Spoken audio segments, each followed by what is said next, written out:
Ya, dalam beberapa hari belakangan ini, Bapak Ibu, ada beberapa DM dan chat juga, bahkan email. Chatnya tuh ke Telegram ya, secara pribadi dia nanya ke gua, arah politik lu kemana bang? Lu dukung siapa? Dukung 01, 02, atau 03 gitu ya. Gue jawabannya sama, gue masih belum menentukan pilihan dan gue nggak tahu pilih siapa nih gitu. Apa ya, ekspektasi gue ketinggian ya gue nggak tahu juga. Tetapi dalam beberapa hari ini saya merenung. Saya berpikir apakah gue terlalu egois untuk tidak memilih calon pemimpin bangsa yang akan membawa arus kepemimpinan Indonesia dalam beberapa tahun ke depan gitu. Maka gue coba simpulkan, gue pelajari visi misi mereka, gue lihat debat-debat yang terselenggara dan juga gue mendengarkan orasi-orasi mereka dalam kampanye. Sehingga akhirnya gue akan mengambil kesimpulan gitu loh. Eh, gue akan mulai dari nomor urut ketiga dulu ya. Kenapa alasannya gue tidak memilih Pak Ganjar dan Pak Mahfud sebagai calon presiden Indonesia pada tahun 2024? Beberapa statement saya baca dikatakan bahwa paling rasional adalah mendukung Pak Ganjar karena rekam jejaknya baik dan lain sebagainya, dan mereka tidak terimplikasi konflik kepentingan seperti 01 dan 02 gitu. Menurut gue itu keliru ya Bapak Ibu. Kelirunya sangat-sangat fatal kelirunya gitu. Kenapa? Pak Ganjar itu banyak mengalami kegagalan pada saat memimpin Jawa Tengah. Mengatasi kemiskinan, kemudian upah minimum, dan lain sebagainya. Kalau ada gak usah gue ceritain karena itu udah menjadi persoalan umum gitu ya. Nah itu juga diakui sendiri oleh Pak Ganjar. Kalau ditanya mana yang gagal dalam mengatasi persoalan di Provinsi Jawa Tengah, Pak Ganjar sendiri menyatakan bahwa memang persoalan yang paling sulit diatasi Pak Ganjar adalah kemiskinan. Sementara dalam visi misi yang disampaikan oleh Pak Ganjar adalah mengentaskan kemiskinan.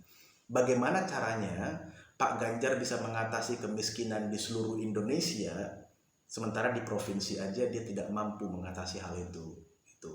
Jadi menurut gua ya itu tidak rasional, dan menurut gua apakah mungkin kegagalan itu akan dinasionalkan secara menyeluruh gitu ya.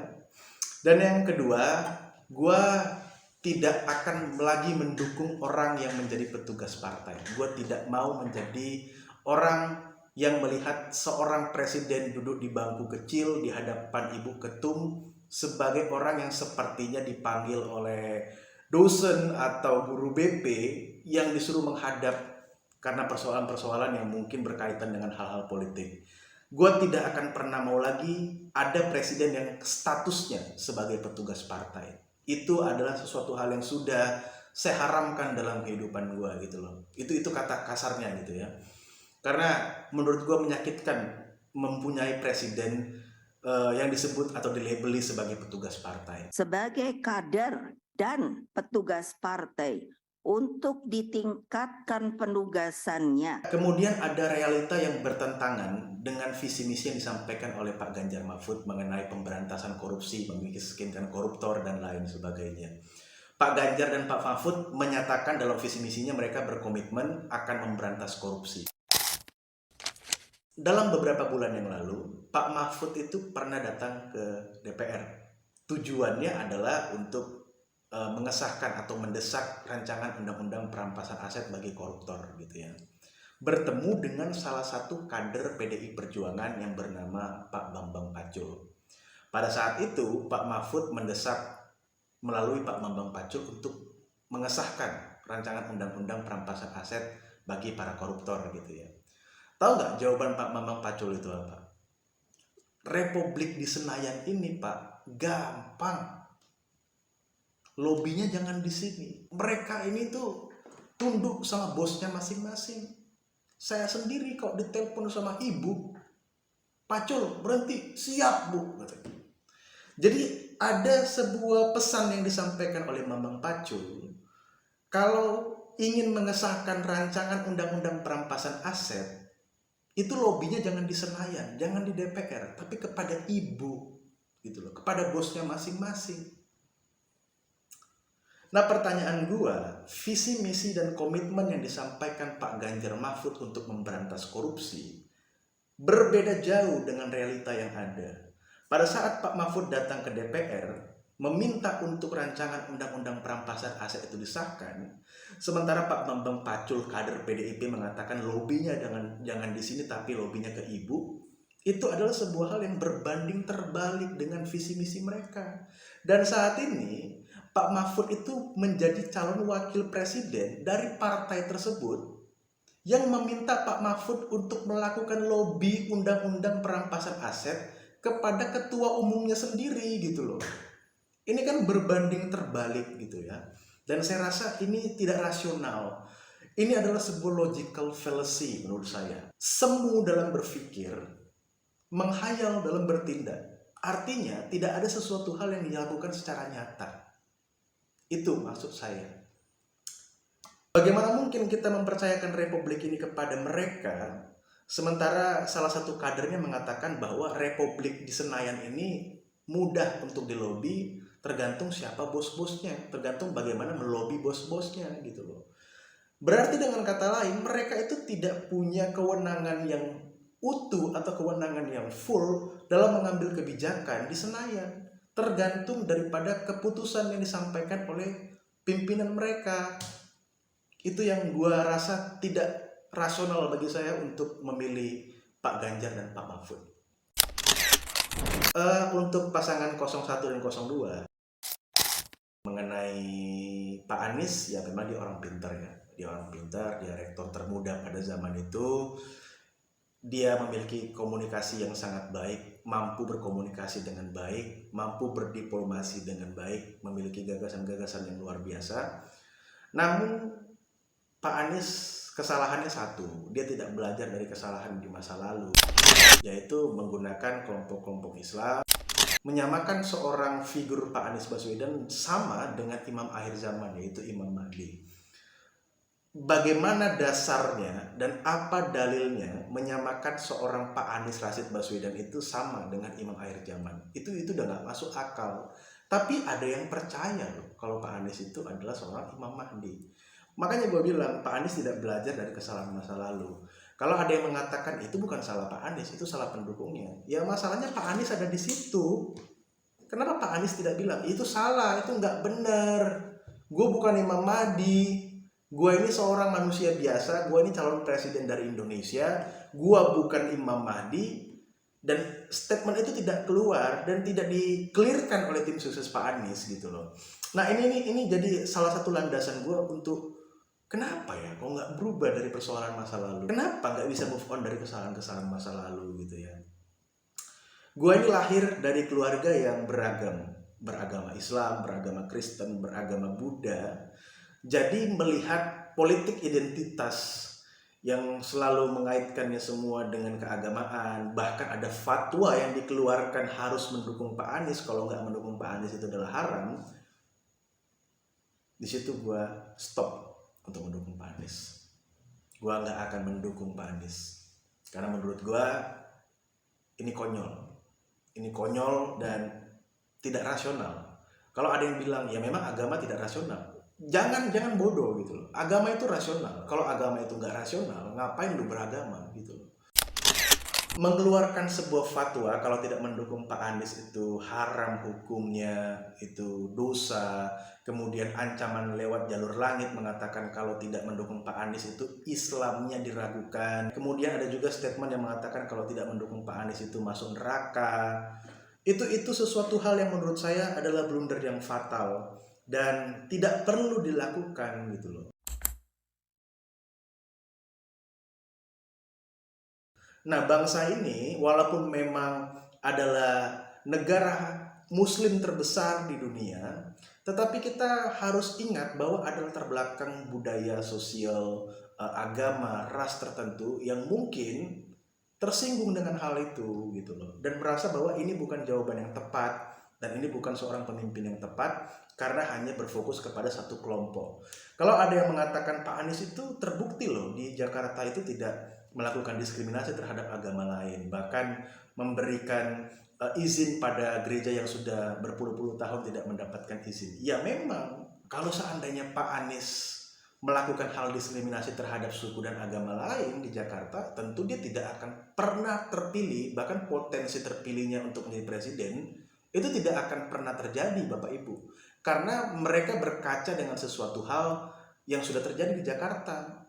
Ya mungkin saja kalau seandainya Pak Anies melakukan diskriminasi, maka itu akan menjadi poin fatal, blunder fatal bagi keberlanjutan karir politik Pak Anies untuk menjadi calon presiden. Jadi itu tidak akan mungkin dilakukan.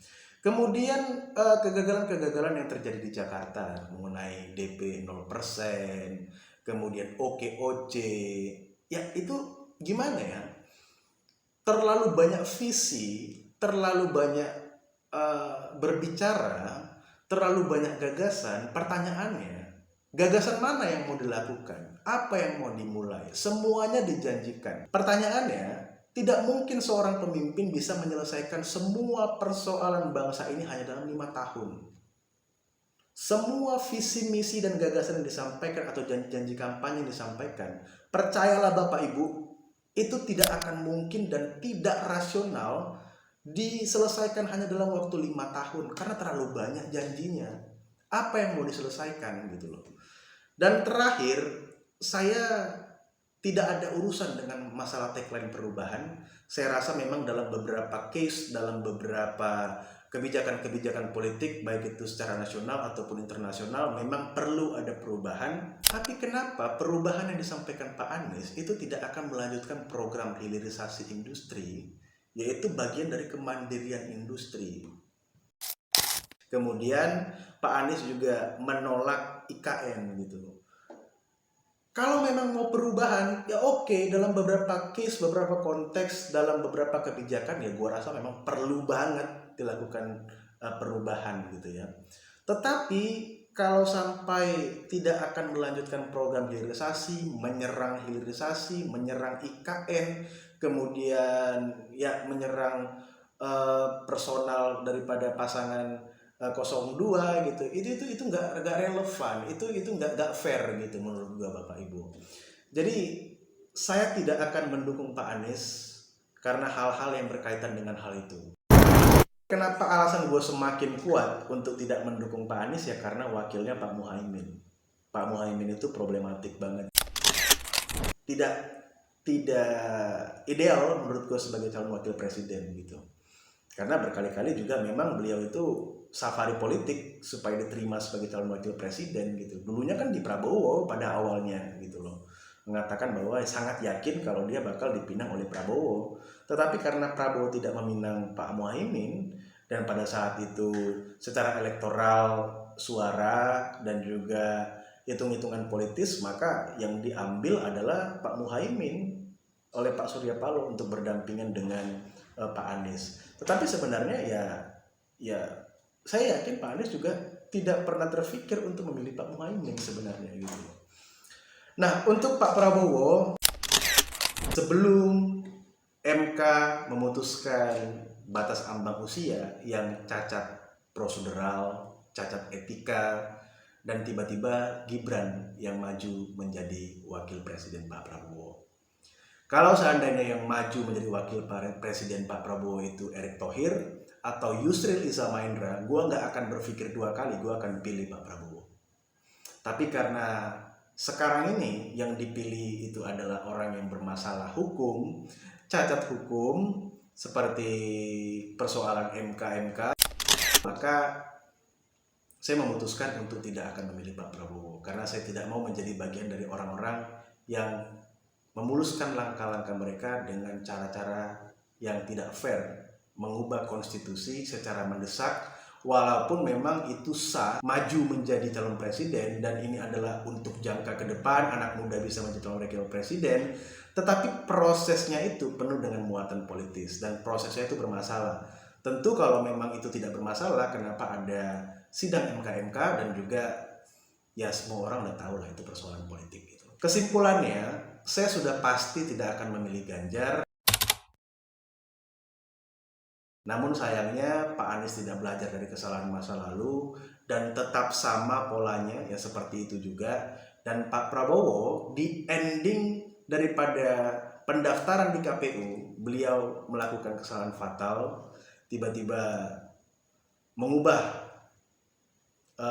jalannya pertandingan yang pada awalnya mungkin mulus-mulus saja tidak akan dibully hanya karena supaya kepentingan politik daripada partai koalisi itu terakomodasi dengan baik, maka pada akhirnya mereka memutuskan Gibran. Menurut saya partai politiknya juga sangat egois, partai politik pendukung juga tidak rasional. Mereka mengusung masing-masing calon mereka, mengusung masing-masing calon ketua umum mereka, dan kalau tidak terpilih salah satu mereka akan keluar dari koalisi. Menurut gua, apa yang mau lu harapin dari koalisi yang seperti itu, yang hanya berpikir secara transaksional gitu. Jadi ya terserah deh lu mau pilih siapa gitu.